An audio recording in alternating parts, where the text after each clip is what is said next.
your door. The fairy tale flies.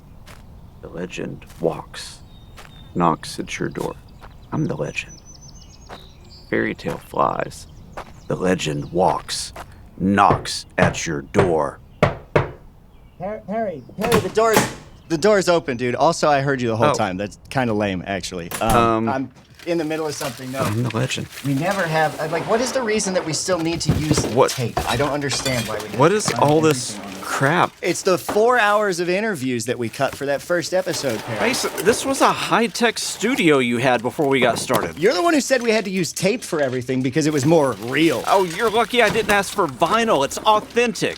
Ostension, dude. Ostensing a Zoom call onto reel-to-reel. How about efficiency? How about the folkloric tie-in to not going insane? Is that a VHS cassette of Candle Cove sitting in a 10-year-old container of off-brand Twinkies? Yes, but also no. It's not quite 10. It's probably not great for the tape. Let's stop looking anywhere. What? Is that a raccoon? That's Digby. He's a business expense and also my best friend. I mean, I'm not... What? You're a business owner, Mason. This is gotta be breaking some kind of code. Yeah, Perry, I'm a business owner, and this is my business, not yours, so we don't need to worry about it, all right? You be nice to Digby. I really hope you're not charging me for Digby's time, too. I pay him a decent living wage. He's eating mayonnaise-covered tape. He can't be doing too well, and Digby makes me 50% more efficient at editing, just by being there. That explains a ton. So what? Did you just show up to make fun of me, Perry, or what's the plan? Yeah. Why are you here? Didn't you get the calendar invite? No. Yeah. The what? Yes. Yes. Probably. Yeah, you definitely check it. This is for us to go through the extra tape that we had from Vivian and Kathleen, so that we can let listeners hear some of the great stuff that they had to say that we couldn't fit in episode 1. Oh yeah. Like the off-week episode, the folk episodes. Yeah. Here, why don't we? I can get this off the desk. Yeah. Let's clear some of this crap out of the way, and then we can sit down and talk about it. You can have this chair. I'll stand. What about that beanbag over there in the corner? It doesn't look too disgusting. I'd appreciate if you'd be a little bit more charitable towards my business furniture, Perry. I know this might be too much to ask, but do you have any, sanitary wipes? Just use my sleeve. It's fine. Here. Okay. So this off-week episode, then, 2 of the rolls of tape that I have that are ready are actually Vivian Asimos and Kathleen Hale. We got Vivian talking about monster theory, narrative, bit more in the Slenderman story and some of the other work she does. And then we got Kathleen Hale talking a bit about mental health care in the United States, as well as our juvenile justice system and some really interesting things I didn't know. So we can run those later. But I was thinking we should probably start with some takeaways that we have personally from doing the episode. Yeah, that sounds like a great idea. Since you're standing and already in presentation mode, but what did you learn from this? Yeah, sure. So for me, I think it was the basic fact that folklore is any kind of mass generation of a story. Something told by a community with no centralized or defined canon. Because that just opens the floodgates, right? Fan fiction, fan art, urban legends, conspiracy theories. There's just so much to talk about here. I mean, we associate folklore with all these dark tales or, things like songs and quilt making. But when it comes to the digital realm that we're in, all these systems that we interact with, from Facebook to TikTok and Twitter and even LinkedIn, they're like folklore creation machines. And in future episodes, we'll talk about how memes and everything else fit into this, because it is the mimetic nature of all these stories and ways that people just kind of make that their own, put their own little spin on it, tell their own story with it, and shoot it out into the world. Yeah, memes are folklore. I think that's sort of the wildest thing that I've picked up in my brain as we've started this journey. And like Vivian mentioned, those platforms that we use to make it inform the way those stories look and appear. It's so cool. What was, for you, a takeaway or interesting bit that we didn't really get to cover in depth? I think Vivian had a quote about this, and I think she's going to talk a little bit more about this in today's interview that we hear. But it is really this concept of Jeffrey Cohen's monster theory, where he had all these different theses, but the fact that so much of monsters, the way that they manifest themselves in stories in our imagination, are caused by some kind of cultural crisis where these ways that we view the world come in conflict with one another. And so really knowing that somebody has theorized these 7 different theses of how monsters get created and spun out into society was kind of eye-opening to me. So monsters as a harbinger of categorical crisis is one of Jeffrey Cohen's monster theory theses, but there are 7 of them. And in the interview we'll hear with Vivian, she goes more into the category crisis one, but maybe we should briefly hit on what the rest of them are, because they're all interesting, although I do think that one's the most pivotal. Yeah, and we'll put a link in the show notes for anybody that wants to look this up, but we'll quickly go over those, and then we'll get into the rest of today's show. So Thesis 1 is the monster's body is a cultural body. Like the body of the monster literally incorporates fears, anxieties, desires, and fantasies built around whatever culture that created it. Number 2 is that the monster always escapes. Pretty self-explanatory, right? It always gets away. No matter how many, I think the example that they give in there is no matter how many times King Arthur kills the ogre of Mount St. Michael, it's always there again. Thesis 3 is that the monster is a harbinger of category crisis, which is the one that we talked about briefly, and we'll talk about more in a few.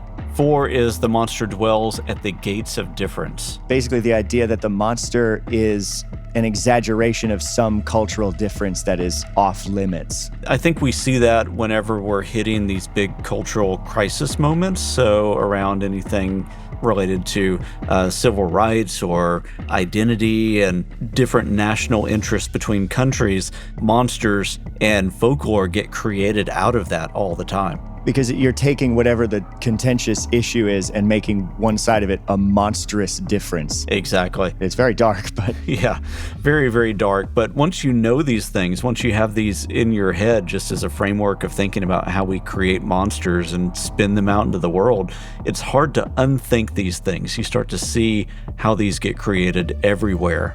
And then thesis number 5 is that the monster polices the borders of the possible. Basically something that indicates that exploration is not encouraged. What it says in the paper, curiosity is more often punished than rewarded. Thesis 6 is fear of the monster is really a kind of desire. The fear that's built around a monster is also an embodiment of wanting to know what it's hiding. And then thesis 7 is the monster stands at the threshold. ... of becoming. It has a built-in ellipses. I like it. Yeah. This one confuses me a little bit. This was the one that I sort of had the hardest time like wrapping my head around into a single sentence. Yeah, because it's very truncated. It's like one paragraph of text. They ask us to reevaluate our cultural assumptions about race, gender, sexuality, our perception of difference, our tolerance towards its expression, and they ask us why we have created them.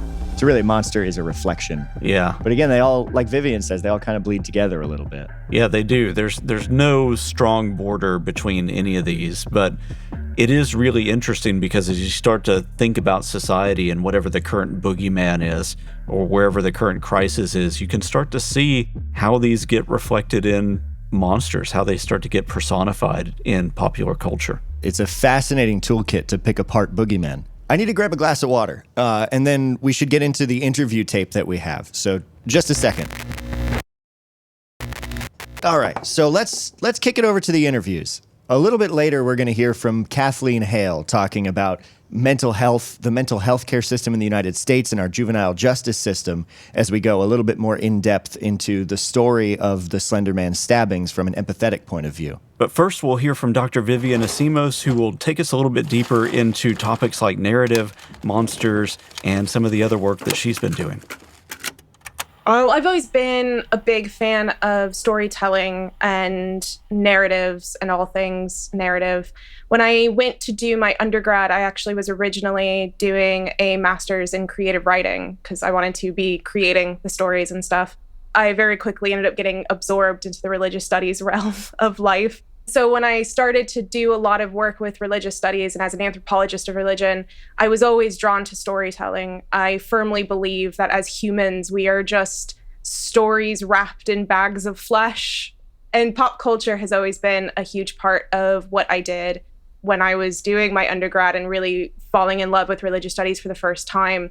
I always was writing my papers about something in pop culture that it was relating to. So I have so many papers on like Lord of the Rings and Legend of Zelda and like whatever I could get my hands on that it somewhat in some way related to, I would throw it in there. And it wasn't until I started to go into my master's that I went, there's something really important here and it's definitely fun, but it's more than fun. There's something more deep here and more important that I want to dig into.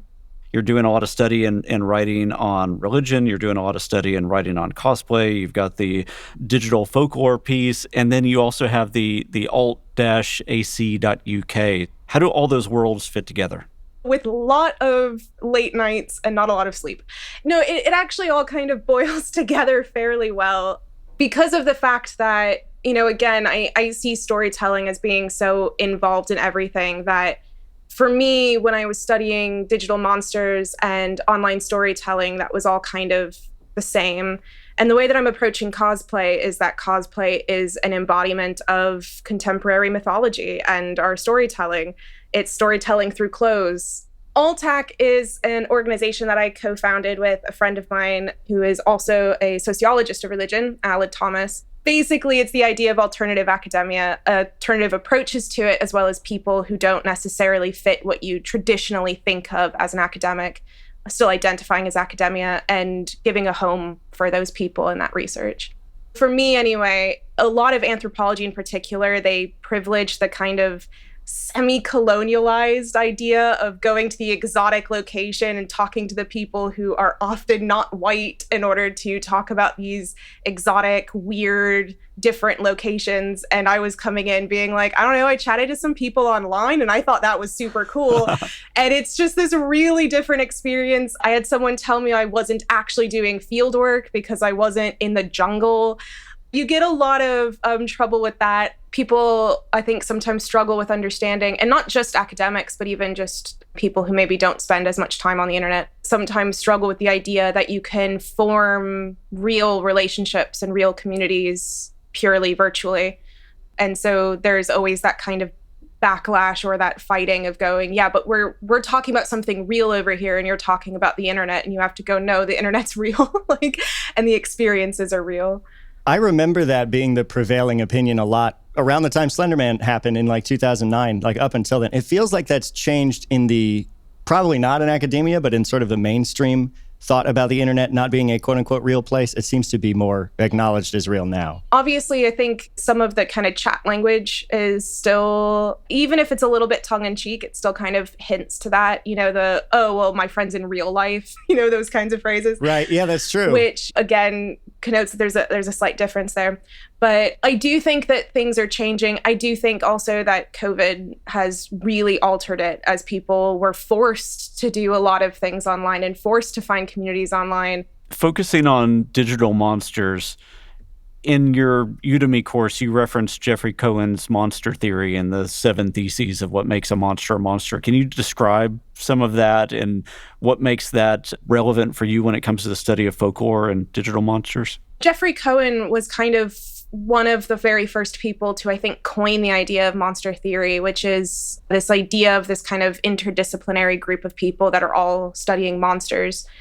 And he kind of gathered together an edited volume of all these different people, but he started it by explaining what he thought of as the kind of main primary ways that you can understand analytically what a monster is. The one in particular that I am always drawn to is the monster that is a harbinger of categorical crisis, I believe is the way that he phrases it, where it's basically monsters as hybrids. If you think of a griffin, for example, which is bodily a mixture of a lion and an eagle, it's a hybrid monster. It shows that these categories don't really exist in the world that this griffin exists in.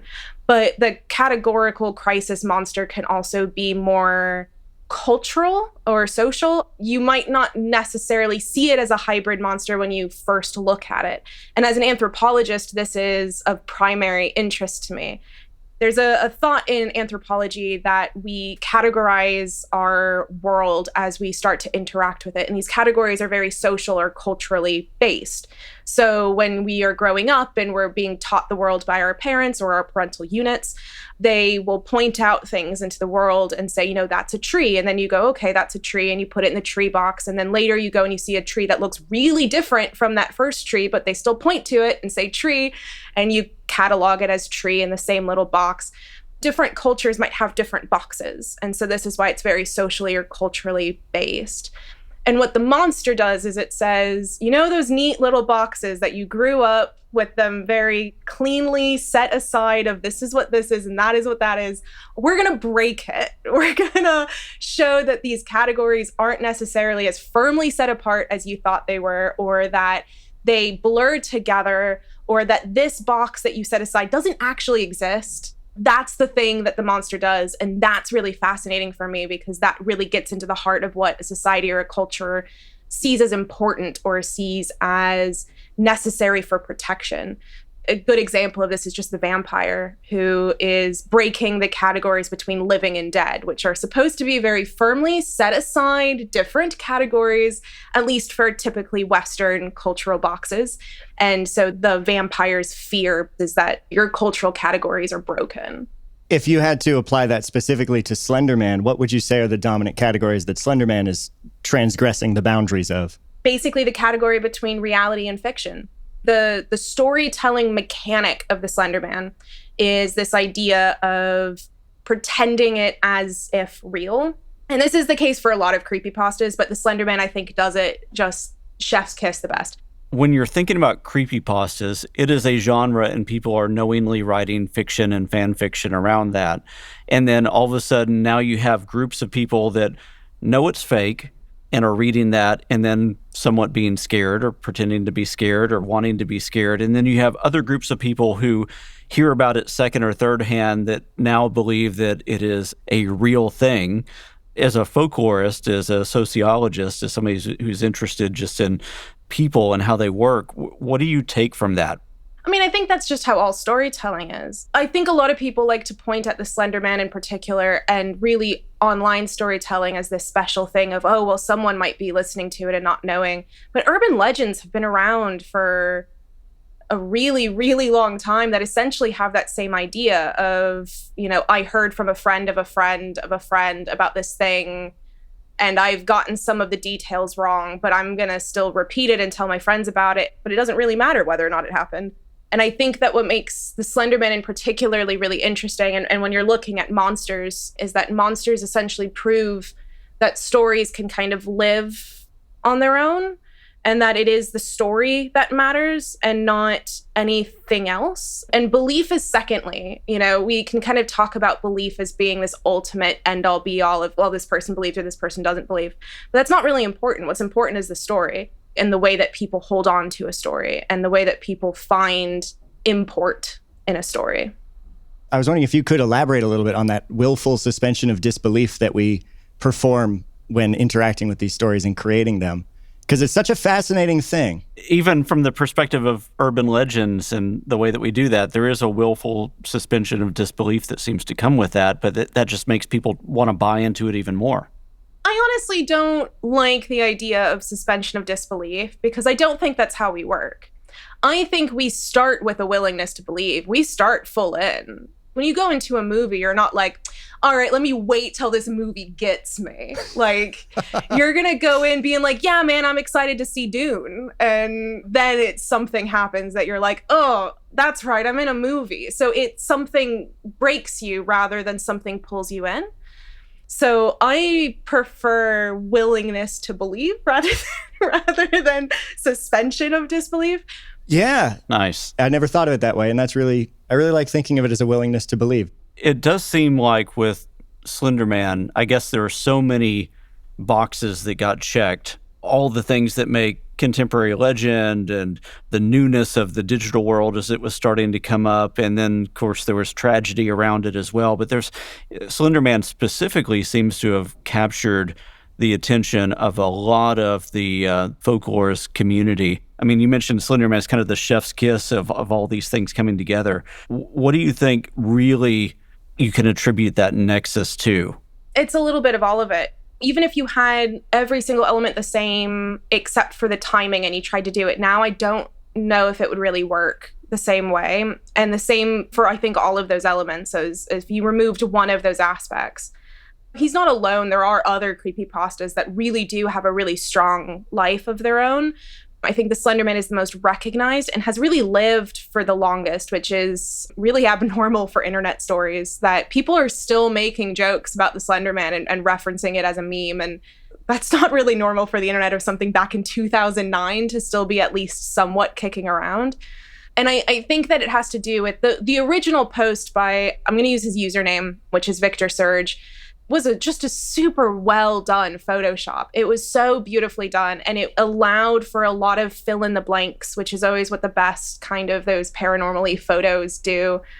And the posts that followed it were also so good. Like, there was somebody that edited a German woodcut to look like the Slenderman, and it looks so much like them that you could imagine someone at some point is going to be writing like a history of German woodcuts, and there's going to be a Slenderman one just like thrown in, and they're not going to know because it's like a skeleton with multiple arms. Like, you just don't really realize. So it's really amazing what people did. And it was also the fact that they kind of both explicitly and implicitly had this understanding of, we're not going to tell you what makes a Slenderman post a Slenderman post. We're not going to define him. There was a similar figure that popped up just before the Slenderman called the Rake, which was a kind of similar weird, although it was a bit more animalistic, the Rake. There wasn't as many people involved in it, first of all. And also they tried to define what the Rake looked like from the very beginning. They were like, this is what the Rake is. These are its kind of primary features that it's going to have, which is great for getting a little mythos together. But really, what makes the mythos is all the differences. What makes the mythos is the kind of alterations in the agency of the storytellers. But again, even if you had the beautiful storytelling with the kind of agency of the stories, I don't know if you would get that in today's internet in quite the same way. There was something about 2009. It was also a very anxious period for internet communities because of what we were talking about, you know, people thinking that these communities aren't real, you're not forming real connections, but the internet was established enough that people were. And that anxiety of it exists, but it doesn't exist, the it's real, but it's not real, is what kind of got tied into this storytelling. That's a fascinating parallel that had not occurred to me, was the way the internet was treated is similar to the way Slenderman transcends those boundaries in his own mythos. Yeah. So the monster of the Slenderman, of breaking this real and unreal category, isn't just in his storytelling. It's also in the way that people felt about it. They saw these categories breaking, and it was scary, you know, that to think of things that you've always thought of as not being real as suddenly being real, and vice versa. With some of the tragedy that surrounded Slenderman, do you feel like every now and then you have to be an apologist because there is this really interesting facets of Slenderman that you want to study about and that you actually get passionate about as a folklorist, and then it's kind of tainted by this, you know, tragedy that happened that you also have to acknowledge as part of the story of what Slenderman has become today? I honestly think that it kind of killed Slenderman in a way. People didn't really return to the storytelling in quite the same fervor, and a lot of them felt like they needed to justify it. I remember finally getting annoyed by about my fourth conference presentation when every single time I had done it, there was always a question about it. Every single time. Because that's normally the only reference point that people would have. And then I wouldn't mention it. And in fact, in my book, in my introduction, I say, just so you know, I'm never mentioning this again. Because particularly the Wisconsin stabbings, the more important question is issues of mental health and issues of access to healthcare in the United States. I am not equipped to have those conversations in the same way that I'm equipped to have the conversations about my community. We're going to take a quick break, and when we get back, we'll talk with Kathleen Hale about the mental health care side of this conversation. Stick with us.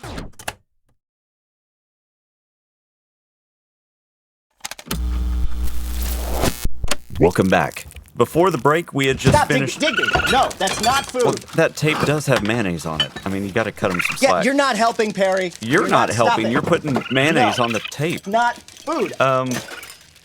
That's a total loss. Yeah, we don't have time to mess with that. We got to go straight back in. Yeah, no, we'll just finish this. I'll order another reel-to-reel on eBay.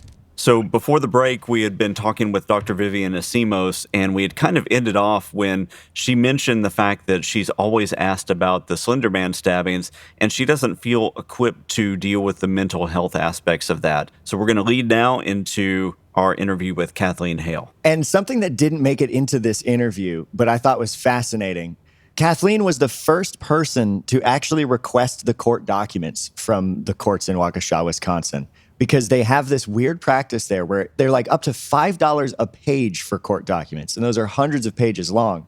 And the first person to request them pays more money.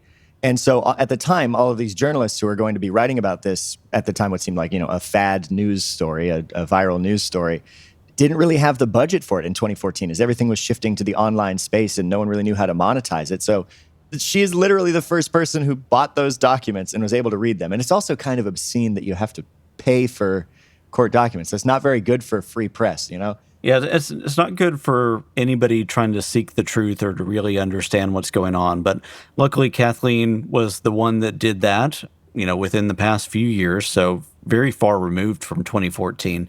And what that does is it gives her some unique insight that hasn't really been brought to bear around the mental health aspects specifically, which we'll talk about today, but also a lot of the procedural aspects that may have had the effect of rearing their own monstrous heads in all of this. Over the past 5 years, I was researching and reporting on this Slenderman stabbing in Waukesha.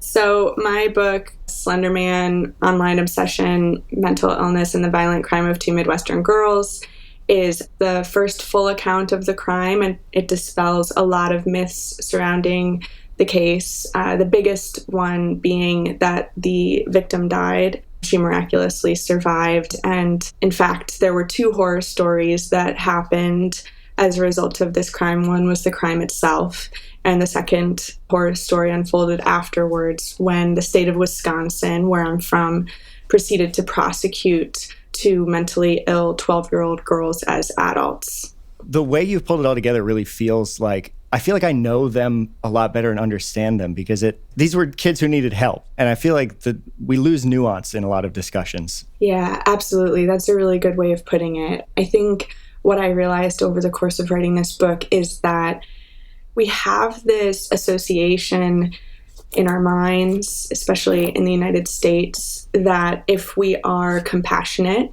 toward the assailant of a crime in any way, on any level, even as small of a thing as acknowledging their existence or listening to what they have to say, then we are being disrespectful toward the victim in the case. And I think it's very hard for people in this country, because of how our justice system is built, to hold these two things in mind, that Morgan Geyser victimized Bella Leutner, also known as Peyton Leutner, in terrible, grisly, unforgivable ways. And it is also true that Morgan was then victimized by our justice system. The other thing that just kept driving me on and on and on when I was writing this book was the fact that she did not receive medication after her diagnosis. She was diagnosed post-arrest, and she did not receive medication for 19 months. Because of a number of things, because of how the adult judicial system is set up, and they were charged as adults. They were not charged as children, even though Morgan had just turned 12. But it was also just, negligence. The judge on this case continued to make decisions that meant that Morgan would not receive medication. And so during that entire time, she was in a state of psychosis, which I learned is extremely bad for you. She was isolated away from her parents in a windowless facility that did not allow her to touch her parents or see sunlight or anything like that. And so the conditions of the jail where she was awaiting trial, those exacerbated her psychosis, and she lost the ability to read and do basic math. She had a high IQ, but she lost certain cognitive abilities during that time. And I was just shocked by the fact that no one cared. And it was not being talked about when the case was being talked about. Yeah, we seem to have this we seem to have this weird thing where we treat empathy as weakness. And it's weird because I can't think of any situation where having more empathy would lead to a worse outcome. Yeah, totally. Or like any kind of empathy or humanity for people who've committed violent crimes somehow diminishes the seriousness of their crime. Or if we show them compassion, that, it diminishes their punishment. We are so desensitized in this country to endless, never-ending punishment for people who've committed acts of violence. We have a really, really long history of blaming child-on-child violence on new media, whatever the new media is at the time. So with Columbine, the new media was violent video games and Marilyn Manson songs, when in reality, if you read Dave Cullen's book, Columbine, it dispels so many myths around the case, but it goes back and back and back. I mean, even Leopold and Loeb, which was 1924, that was called the crime of the century at the time. And it was these two teenage boys who killed a 12-year-old boy, Bobby Franks. And that was blamed on detective novels, which were new. So it's like, we'll do whatever we can. We will bend over backwards to avoid talking about mental illness. You had the opportunity to talk with Morgan, right? Yeah, we spent a long time together. Is she doing better? Is she in a better situation? Is she getting the help that she needs? Well, she is in a setting that is physically safer for her than a prison. And so that was a huge win for her family because odds were high if you look at statistics and just everything that was working against her. She was looking at 65 years in an adult women's prison that had a 200 name wait list for anger management programs, much less any mental health therapy that would have been available to her. And that would have been a very unsafe environment for her. And instead, she's at Winnebago Mental Health Institute, which is a forensic hospital, which is one of the only kinds of public psychiatric hospitals we still have. And it's for people, forensic means for people who have committed crimes.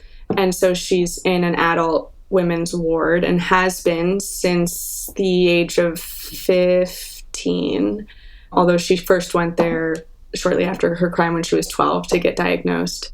I would say it's definitely not probably what people imagine when they call hospitals a get out of jail free card. I don't think anyone would want to trade places with Morgan, and particularly not if they knew the odds around her release. She will probably never get out if statistics around not guilty by reason of insanity laws say anything about it.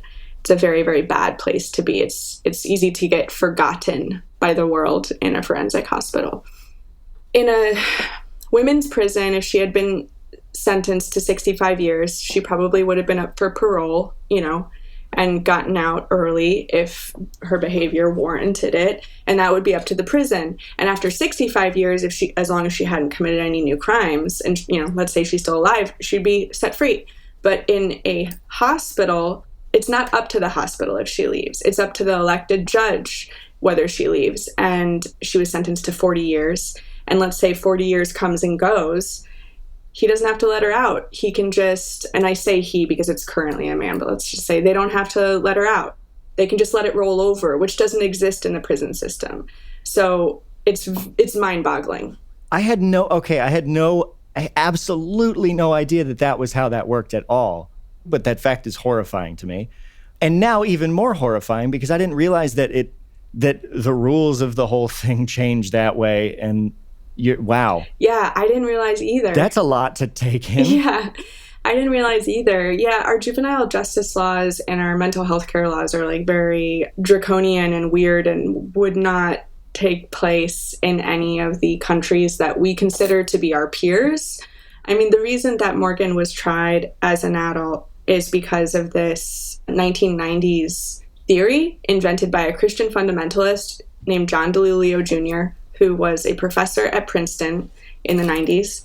And he came out with all this fake research. It was very racially coded about how kids in quote unquote urban areas were becoming wolves because they were being raised in moral poverty, quote unquote. And the only way to stop them from committing crimes was to punish them more harshly and stop treating them like children, because they weren't children. They were what DeLulio called a super predator. And he said that this was all based on research. Very quickly, Democrats and Republicans came together in a rare act of unity to bake this fake theory into law. And across the country, everyone rushed to lower their minimum age for adult prosecution. And those laws still exist to this day, even though DeLulio came out just a couple years after this all started happening and was like, hey guys, I made it all up. And nothing happened to him. He went on to work for the Bush White House. So many of these laws still exist to this day. And in Wisconsin, children as young as 10 are prosecuted as adults in attempted homicide cases. I think in some aspects, much like how people can be forgotten when they get put into a place like this, the fact that this is what that's based on is just forgotten. And it's just, or the fact that this is how it is forgotten. Yeah. Because the people who have to interact with it and live by it are the people, like you said, who aren't good poster children for change. Right, exactly. Yeah, Morgan's mother did not know about this law until it was enacted against her daughter. Like, it's not something that people really know about. And I think the most ironic thing in this case is that at the end of the day, the super predator is no more real than Slenderman. How can we be so down on these girls for believing in Slenderman when a majority of adult lawmakers across our country came to believe in something called a super predator? To come back to the story itself, like, it's very easy to see the story and just say, like, oh, these kids did something horrible because they believe something horrible. But if you, like, think back to being a kid and playing pretend and doing all of these other things, like, it's not, I don't know, it's a very human thing that spiraled in a bad way. I think it's important to look at these people as the human beings that they are. Yeah, with the limitations that come with age, and in Morgan's case, the limitations that come with having such a rare kind of schizophrenia. Maybe you can tell yourself, I would never stab anybody. I mean, I believe that about myself. You probably believe that about yourself. But what about our ability at the age of 12 to understand death? You can't. I remember thinking that if I died, it would be really fun because then I could go to my own funeral and hear people say nice things about me. Right. Like, I fully believe that in my mind. It harkens to how you mentioned Anissa thought that it would be like in a video game. Oh, you bop somebody one time and then they fall down and poof and vanish. And like, that's how I thought it worked when I was that age too. Yeah. And you didn't really think of it as permanent either. Like, because you can't grasp permanence. Like, it's actually the way our brains develop. It's impossible at that age to grasp permanence. So, I mean, that's why peekaboo works on babies, yes. If you think about it. That's so funny. You just extend that a little bit into bigger concepts that are overwhelming as an adult with a mostly fully formed brain, and then try and put that on someone who's not even a teenager. Yeah. Yeah. There's no easy solutions to any of this. I mean, the issue is massive and ties just right back to both our attitudes about mental health and the systems we have in place. And yeah, that was a question that I got recently, is like, what would need to change? And unfortunately, I think that this is too broken to fix. Certainly in our lifetime, I would be bowled over with surprise if anything came to pass in a real way, because it would require so many different sectors of government to cooperate with one another.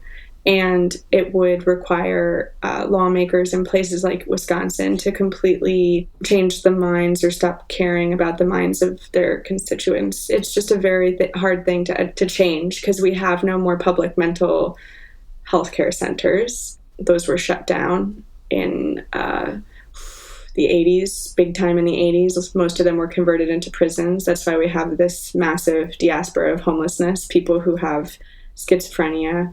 It costs a lot of money to treat it without health care. And most people who have health care don't have mental health care, because that's not really considered to be a medical problem by and large across healthcare plans, which is its own problem. But if you don't have health care, staying in a public hospital costs $2,000 a day.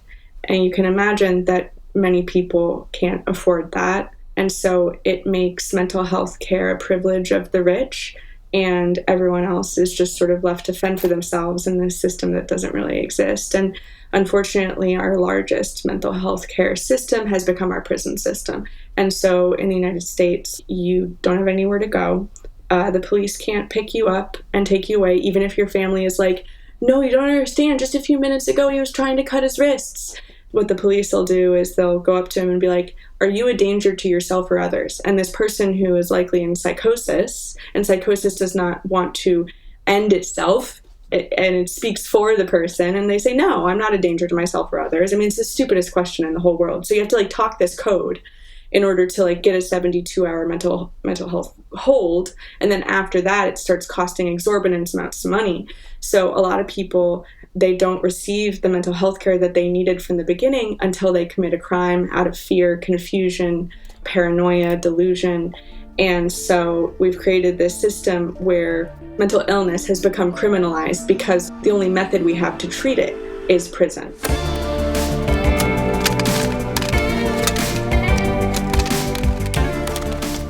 A huge thanks to Dr. Vivian Asimos and Kathleen Hale for lending us their time and expertise. You can find more of Vivian's work on her website at vivianasimos.com. She's also written multiple books, co-hosts a podcast called The Religion and Popular Culture Podcast, and publishes the blog Incidental Mythology. Check out the show notes for links to all of her work. You can find Kathleen Hale's new book, Slenderman, Online Obsession, Mental Illness, and the Violent Crime of Two Midwestern Girls in bookstores or online in hardcover and ebook formats. We were lucky enough to get a pre-release copy of the book, and it was a very compelling and thoughtful read. Again, check out the show notes for a link. Digital Folklore is a production of Eighth Layer Media, which is really just Mason Amadeus and myself, Perry Carpenter, doing our best to learn everything we can about the fascinating world of folklore. If you're enjoying the show, please help us get the word out. Leave a review on Apple Podcasts or Spotify, text a friend about the show, post about us on social media. All of our information is in the show notes. Thank you so much for listening.